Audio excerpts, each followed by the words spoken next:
Welcome to another instant reaction here on Michigan Podcast. Steve Deace here along with Noah Deace as Michigan grinds it out literally. A 30-27 victory over Nebraska. The Huskers now, going back to 2016, have lost 28 straight games to ranked opponents. And this was a game that Michigan physically dominated at the line of scrimmage throughout most of it. 7 sacks, yet somehow Nebraska wasn't called, Noah, for a single holding call on all of the rest of their dropbacks. I guess that just means we got lucky 7 times, and they just pass blocked perfectly the rest of the game. Can you explain to me how you had no holding calls in a game where you gave up 7 sacks? How is that even possible, buddy? There's a lot of missed calls, a lot of questionable decision-making for the refs for calling both sides of the team. I think it was a pretty rough crew, and I think both the announcers and the refs at the end wanted Nebraska to win really bad. Yes, they realized they can't glaze Patrick Mahomes in a college football game, so they decided to basically do the closest thing they could possibly get to in Dylan Raiola. So that was a pretty hard watch and a pretty hard listen to. It felt like we had 2 Joe Bidens in the booth there. It was pretty rough. But overall, I think there's a lot of improvement in terms of the pressure, which I said last week that's something I wanted to see. And getting 7 sacks, that does it.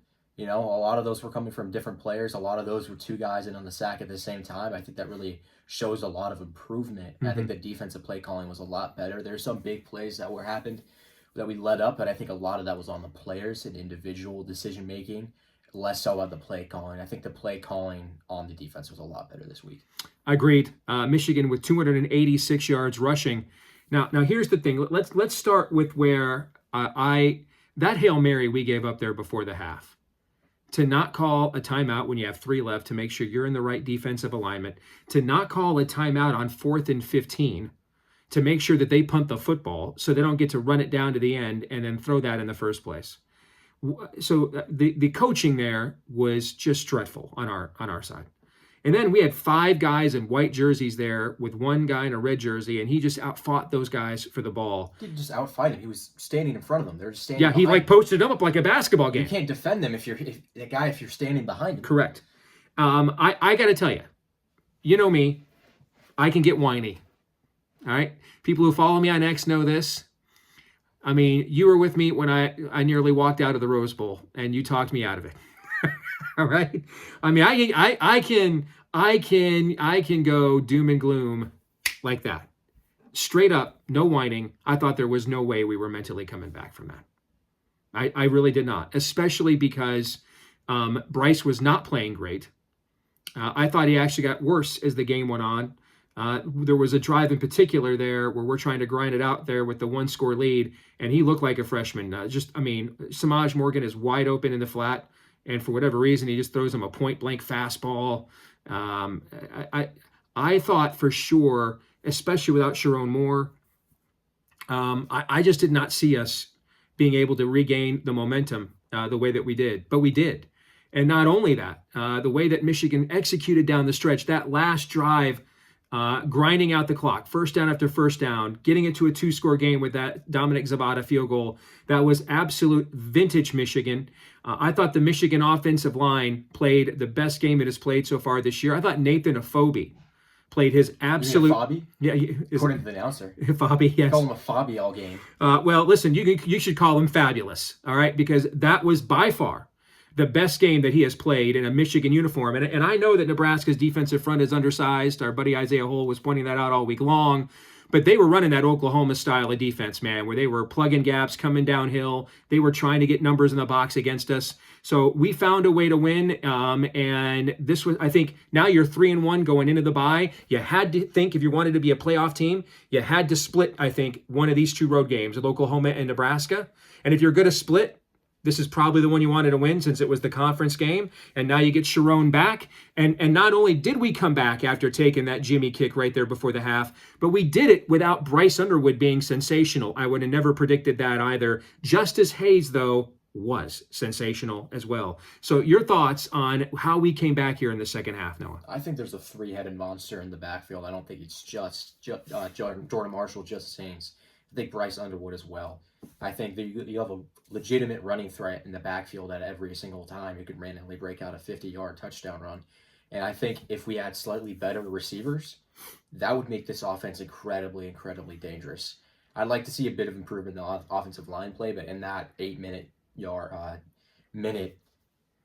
drive there, that was incredible. I think that was one of the best drives I've seen all year, Mm-hmm. and I don't think we would have seen anything like that last year, even with No. Khalil Mullings, Donovan Edwards in the backfield. And I think just the running back duo is far better than it was last year as well. No disrespect to those guys. I just think it's far better. And I think we have a quarterback who's a legitimate running threat, even more than Alex Orji was, because it's hard to take him seriously when you know he can only do one thing, Right. and he can't even do that one thing that well, if Right. I'm being honest with you. So he's a legitimate running threat, and I think you should really judge Bryce's performance more off the total yards and less so just off passing yards. That is Because fair. I think he's such a dual threat quarterback, and now that they're letting him loose, which we can go into that if he was actually really let loose today. I mean, we won, and it didn't really feel like he was let loose. Mm-hmm. So, Well, to your point, Michigan is the first team in college football this season to have 3 different players get touchdown runs of 35 yards or more.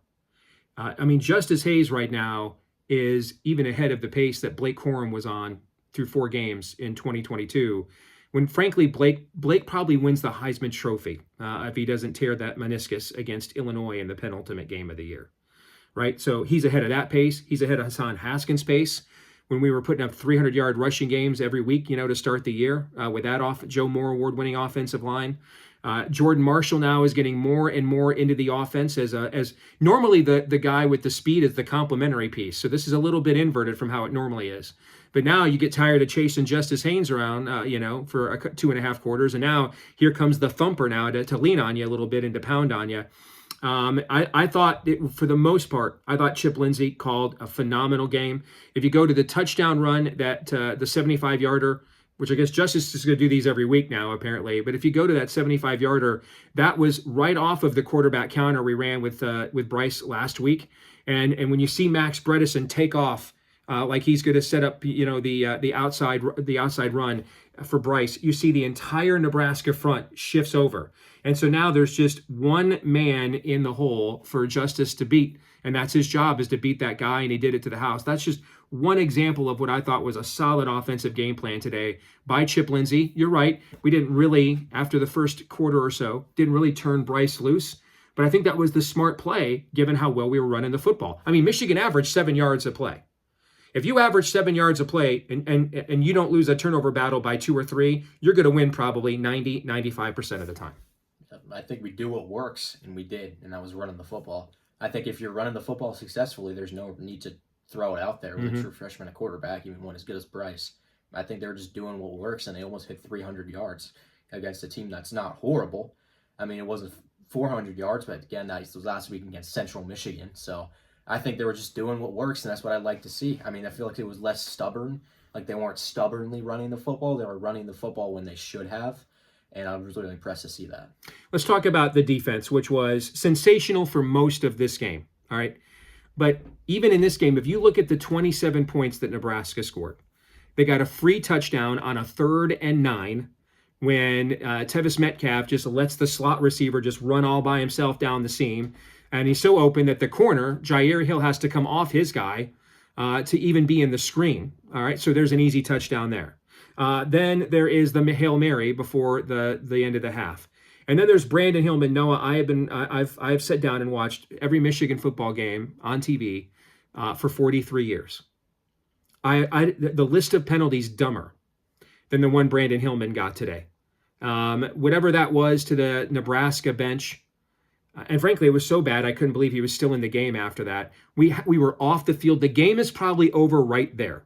Right? The game is probably over right there, and we don't get off the field. They extend it. They go down and get a touchdown. I mean, if you look at their scores, our stupidity played a hand in almost all of them. I don't think you're much of a Key and Peele guy, but it was very much reminiscent of the 3-pump sketch. You've ever seen that before? I have not seen that. No. It's like a guy, he goes like this twice, and then the ref gets like right down there. And then the guy was like... And then they call a flag. That's what he was doing this. Is that what that was? It was almost like that. He was doing this, like catching the football. Yeah, I thought, yeah. Because it looked like they were doing that all game. I think they were doing that every time a Nebraska receiver dropped the ball. I think they were doing this to mock them. And I'm like, why? Yeah. Just get off the field and keep playing the game. Like, you can mock them all you want after you win. You know what I'm saying? I don't really get that. But that was kind of reminding me of that. think I saw a GIF of him just going like this. I shouldn't be laughing about it. Like, that shouldn't happen. And then You get to laugh about it because you won. But, like, Yeah. I would be a lot more angry if we lost. But that's just hilarious. Oh, yeah. It's hilarious. It's absolutely hilarious. But I never want to see it happen again. I mean, this is where I'm old school, man. The coaches I grew up with, Bo Schembechler, Lloyd Carr, that guy is not playing the rest of the game after a penalty like that, and is probably in a meeting on Sunday to, hey, explain why you should still have a scholarship here if you're going to let your teammates down to that level to make it all about you, right? So I think that's something Sharon will have to deal with and correct when he comes back here midnight tonight. I think that we still have some issues. Rod Moore coming back, he kind of played spot duty today, but having him in the secondary to make the calls more and more as the season goes on, I think we're going to need that. It almost feels like 3rd and long, either we get a sack or the other team converts on us. You know, it kind of feels, I know the stats don't say that, right? But doesn't it kind of feel like that? Like, don't you feel like as a fan more confident when it's 3rd and 4 than when it's like 3rd and 12? You know, there are still, I think, some communications issues back there in that secondary, and it's the bye's here at a good time. Coming off this win, those are a couple things there, that some discipline issues and some communications issues in the secondary. I think we've got to get those corrected here during the bye week. What are your thoughts on those? I want to see a lot of guys get healthier too, That especially too. Zeke Berry. Yep. I think that was kind of a huge loss when you're playing true freshmen out there at corner. Because, I mean, the main guys that were out there at corner were Jaden Sanders, who I actually think played pretty good. He played phenomenal today. He played pretty good. Yeah. And then Elijah Dotson, who, I mean, I didn't see like anything where he screwed up. I mean, he was out there. His name didn't get called, and that's a good thing most of the time. And then Shamari Earls, who had that PI call. Which he had perfect coverage. I don't know why he needed to do that. He was already in phase, but yeah. I mean, would have preferred a PI call there than a catch, at least, so we'll take it. He shouldn't have done that, but I mean, they didn't play. I don't think all 3 of them. I think all 3 of them played all right. I don't think any of them played horrible. There wasn't a lot of busted coverage, at least from them. I'm just a little bit worried about the secondary as a whole. So I'd like to see more guys get healthy. I'd like against Wisconsin to see Rod Moore out there, like 100%. I don't really know what his status is if he's out there. I mean, I feel like they wouldn't throw him out there unless he was fully healthy. I think he's probably just getting back in the groove of things. I mean, he hasn't played since the national championship game. Yeah. You got a bye week to get back into it, and then you're playing a team like Wisconsin, who got beat pretty handily by Maryland today. So, you know, I think that's a pretty good game to maybe test some things out when it comes to the secondary there. Just kind of rotate guys. Hopefully Zeke Berry's back by then. I'm not sure what his injury is even, but I'd like to see some guys get healthier. Let's talk about Nebraska. And I mentioned at the top, they have lost 28 straight against ranked opponents. You just don't remember the Nebraska that I grew up with. I mean, they had, I think, 31 years in a row where they won at least 9 games. And that's back when seasons were 10 games and 11 games. So multiple national championships, multiple top 5 finishes, Heisman Trophy winners.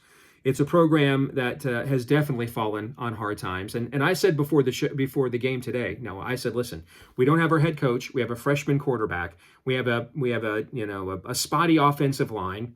Who knows how many healthy tight ends we have? We have one healthy, dependable corner, and it's a guy that bites on double moves coming out of the tunnel. If Nebraska can't beat us today, I don't know that they'll ever beat us ever again. I mean, literally every intangible you could have imagined to help Nebraska get there, to get over the top. And I thought Dylan Raiola played very well. I thought he made some very impressive throws today. But I mean, he was running for his life the entire game. He's kind of a one-man show out there. And we bullied them on both sides of the line of scrimmage. I thought that was where the difference in the programs was the most felt today. I think it was pretty physical. Another thing is we got to wear our jerseys today at work. So I got a lot of Go Blues from the Iowa fans that are really rooting against Nebraska. Yes. So I actually felt supported for being a Michigan fan in Iowa for one of the first times in my life. So that was nice. But I mean, I think it was physical domination all around. You want to see that, especially after what happened in Oklahoma. Because it's not as satisfying when you watch that happen against Central Michigan, because that's just what's expected. It's just what's expected. You're not going to really get all excited about that. But Nebraska is maybe not great, but they're also an entirely different level of program than Central Michigan is. So you like to see that there. And I mean, 7 sacks is that's pretty good. I think that what the stat was on the screen was that's the last time since 2022 against Indiana. Right. I think the last time, speaking of 2022, we had a running back this good was 2022 in Blake Corum, like you mentioned. I think if we're having a defensive line this good and a running back this good, if the secondary begins to improve a little bit more, some guys get healthier, Rod Moore comes back 100%, Zeke Berry gets back, I think we're in a pretty good position. For me personally, I wanted to beat Matt Rule very badly. Of all the people that just pulled down their pants and demonstrated they have zero testicles and just completely ankle grabbed and showed their manginas during the Connor Stallions affair, he was among the worst. I mean, he tried to claim one of his players should get a medical red shirt because one of the 4 games that he played in 2023 was against us, and he got injured against us. And it probably happened because we had their signals and we knew exactly where the play was going to go.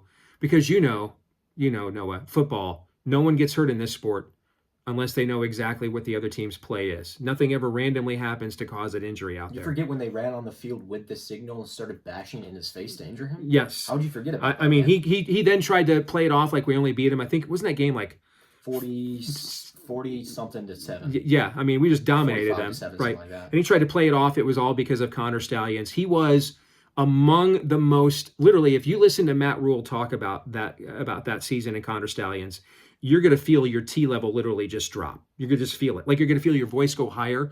You're going to feel that like the hair on your legs and your whiskers it gets in ground, like goes back into your body, right? Your puberty reverses listening to Matt Rule talk about this.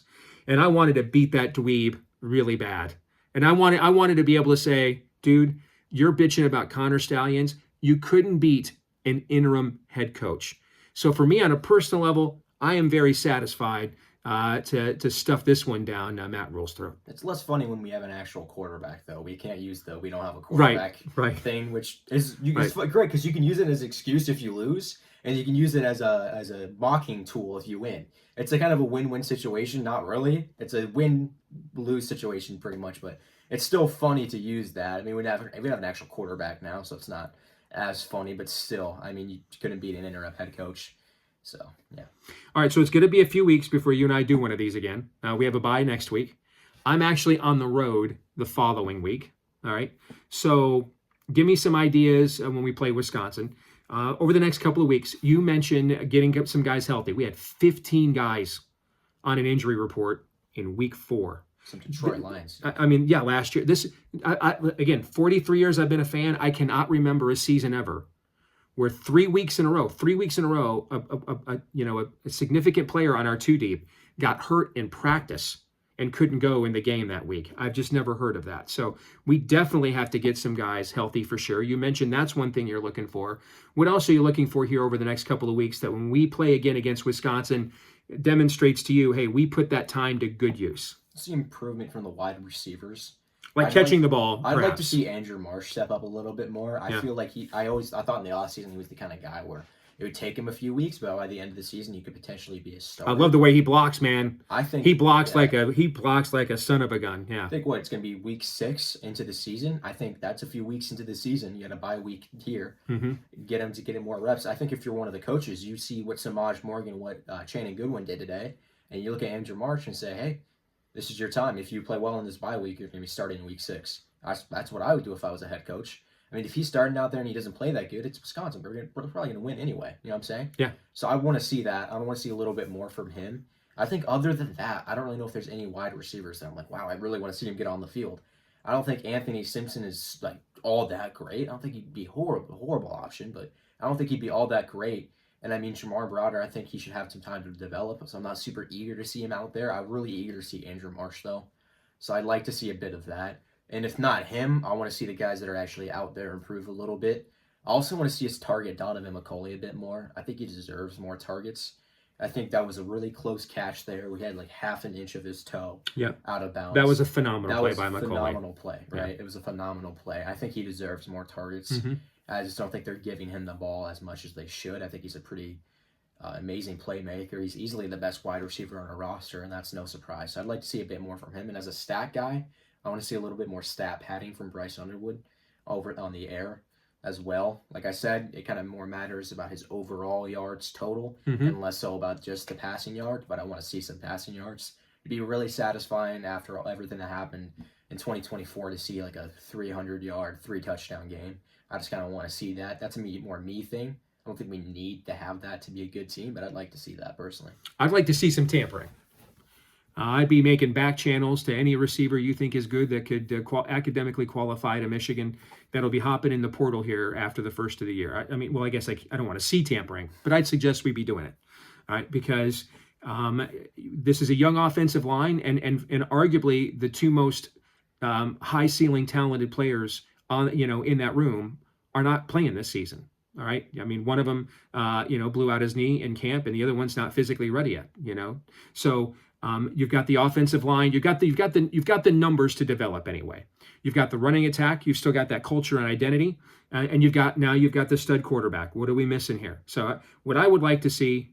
And Michigan's had a top 10 defense pretty much for the last decade under 4 or 5 different defensive coordinators: DJ Jerkin, Don Brown, Wink Martindale, the first guy that came over from the Ravens, whose name escapes me, Jesse Minter, who's now the coach of the Seahawks. I can't remember the first guy, but that's a given. What we're missing here is the receivers worthy of a quarterback like Bryce. So we got 2 weeks here. I'd like to see some tampering. I'd be making some back channel calls, talking to some agents. Hey, we told you guys we're going to reinvent this offense around Bryce Underwood. We have proven we're going to do that. What's missing? The guys that can really stretch the field now and really open up those running boxes as well. So I hope to see that over the next couple of weeks. I think there was a lot of true freshman wide receivers last year in 2024 that really stood out. That next year, or I guess after this year, they'll have 2 more years of eligibility. Yep.